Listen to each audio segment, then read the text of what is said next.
when my brother and I were very young, I think I was maybe, I don't know, 7, maybe 8 years old. My brother was about 4 or 5. It was summertime, and we were out playing in the yard. And I grabbed an axe. And I started climbing this half-dead tree in the backyard. And I don't know what in the world I was doing other than playing lumberjack, climbing up this tree. And I really, kids do the stupidest things. One, I could barely climb the tree at all, let alone climb it with a full adult-sized axe. It was almost as tall as I was. And then there was nowhere, I didn't have any climbing gear. There's nowhere to, I had no idea what I was doing. Climbing the tree with one hand, holding the axe in the other. And somehow I got about, 8 or 10 feet up in the tree. And my brother is right behind me, climbing up the tree. I'm trying to tell him, to stop. Don't follow me up the tree. Just go do something else.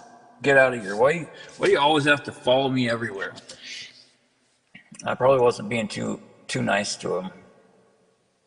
And, oh man, Hashem in his infinite mercy saved us both.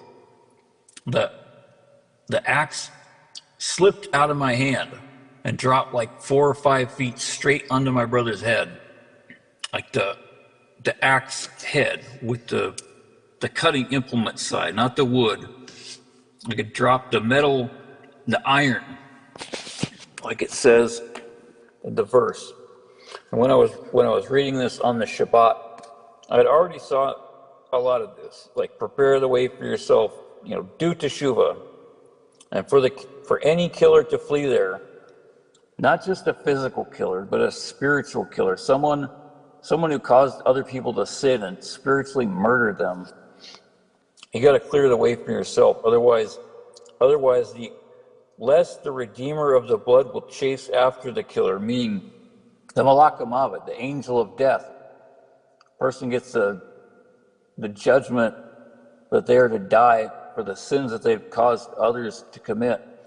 Malach HaMavet gets the seal of Emet on their judgment and gets to come down in this world and slaughter them. So prepare the way for yourself. Do teshuvah in the month of Elul. Don't wait. Or whenever you are hearing this, don't wait, because the Redeemer of the blood, the angel of death that God let loose in the world, he is roaming. And a person never knows when God is going to sign that seal that's the last day. That's the last chance, the last straw. There's no more teshuvah. And the iron slips from the wood and finds his fellow. But Baruch Hashem Yishtabach Shemolad, my brother did not die. In fact, absolutely nothing happened to my brother. Nothing at all. The axe hit on his cowboy hat, and there was literally not even a mark on his head. You couldn't tell anything happened. And I looked down and I saw the axe, and I heard it hit his head. And I was just so freaked out. I thought he was going to die. I'm looking for blood and ready to go get a bandage and cover everything up. And I'm just thinking, oh, Hashem Rachem, God have mercy. I'm so sorry. I'm so sorry. I'm so sorry. I'm so stupid. Mom and Dad are going to kill me. Mom and Dad are going to kill me. I'm supposed to watch my little brother. I'm supposed to take care of him. And look back, I probably murdered him. And my brother's just looking at me like, what are you doing, crazy? He is he didn't even feel anything. God guided this axe down ever so gently and just tapped his head and rolled off.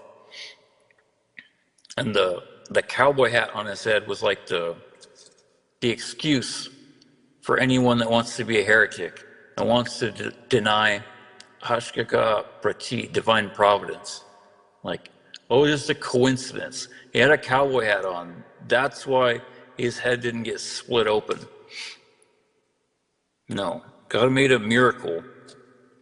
And this was a warning for me specifically, that I was going to do this same thing again.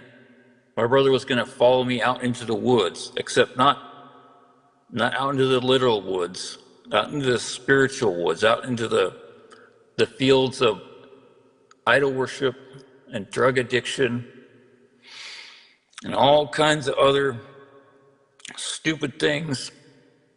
And a person has to know that pretty much no matter where we are in society or in life, we're going to influence other people, and we're obligated to how we act and how other people, especially if you're a big brother or a big sister, or if you have children of your own, or if you're the leader of your community or whatever, you better be real sure what you're doing is squared away physically and spiritually. Now, this was the summer that this happened. And I think I got photos from school, like real photos, not that AI-generated misty watercolored memories there.